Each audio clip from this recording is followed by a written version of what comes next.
Well, that was pretty impressive. Hey guys, for this video, we're going to take a look at this mini chainsaw by Hand Canner. They were nice enough to send me this for free so I can make a video showing it to you, go through all the features, get it outside, do some cutting, see what this bad boy is made of. Now you get it as a full kit. You have a hard plastic case right inside here. Got our buckles on the front, open, dried up, holds all your pieces, nice, safe, and sound. You won't lose them, you won't break them. It's a beautiful thing. With the kit, we also get 2 of these 2 amp hour batteries. You see there is a fuel gauge right there, so we know our state of charge. Plugs in with a barrel connector that goes right there. Speaking of which, here it is with the charger. Has a little light right here. It'll be red when it's charging, green when it is fully charged. Other accessories we get, a pair of gloves. You get a second chain. The first chain is already installed when we get to the saw itself. You get the little oil bottle. Nothing in it, just the bottle. We had the little wrench tool for taking that nut off to access the chain if we have to change it out, tighten it, loosen it, whatever we have. And then the adjuster is with a Phillips screw. So we get the screwdriver, we also get some safety glasses and the instructions. Now taking a look at the saw itself, it is a 6-inch chainsaw. You got this little spring-loaded guy at the top. Also comes with the scabbard for when you are not using it. Again, that chain comes pre-installed. Now if we look at the side, we have the unlock switch right here. A little trigger. Notice this switch does not pass all the way through. So me being left-handed, I gotta kind of press it with my index finger as I pull the trigger. We prefer to see a button that goes all the way through to be more inclusive.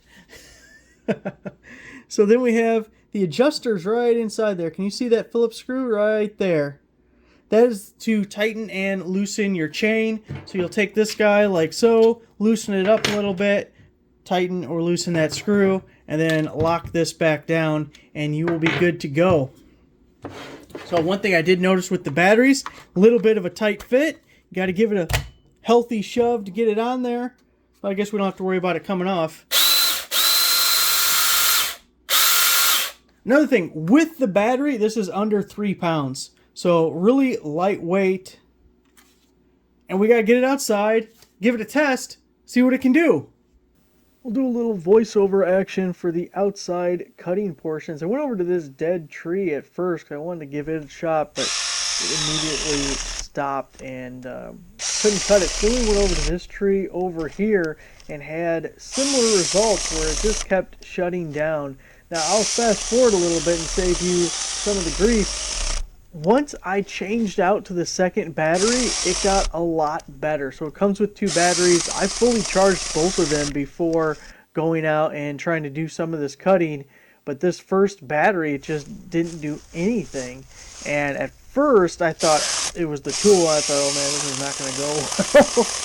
But once I switched out the battery, started using the second one, things improved quite a bit. And we're going to get to some thicker stuff that I was able to cut. This is still the first battery. So with the softer woods and things, it definitely did a little bit better. But that first battery, it said it was fully charged. I think it was just a bad battery. What I would definitely do is keep an eye on it when you get it. Charge up both batteries. Use both of them right away. Here we've moved on to the second battery. This is the first cut with that second battery. And you can see that was a pretty decent cut for a little chainsaw like that. But I would get them fully charged. Use both batteries right off the top to make sure that you have 2 that'll hold a good charge and you don't have any problems with them at all. Because once we got to this one, it's still shut down on some cuts. Overall, it's underpowered. But for doing light pruning, stuff like this, I think it's something you can use loppers on, maybe a little bit bigger than loppers, and this is just a lot less effort. And then every once in a while you can throw in a larger cut like I'll do in the video here because there's a couple of larger ones.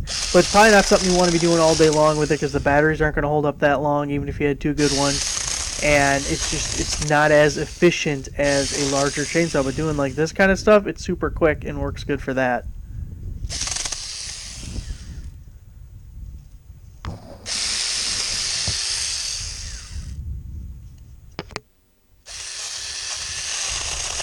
Now here I was having fun with that guard there. fairly common, kind of 50-50 with these either 6-inch or 4-inch. Sometimes there's even 8-inch ones. And here at this point, I was contemplating something. You know what I was contemplating with? I better not. Probably shouldn't. Oh, I wanted to. And if I were you, I would. You know.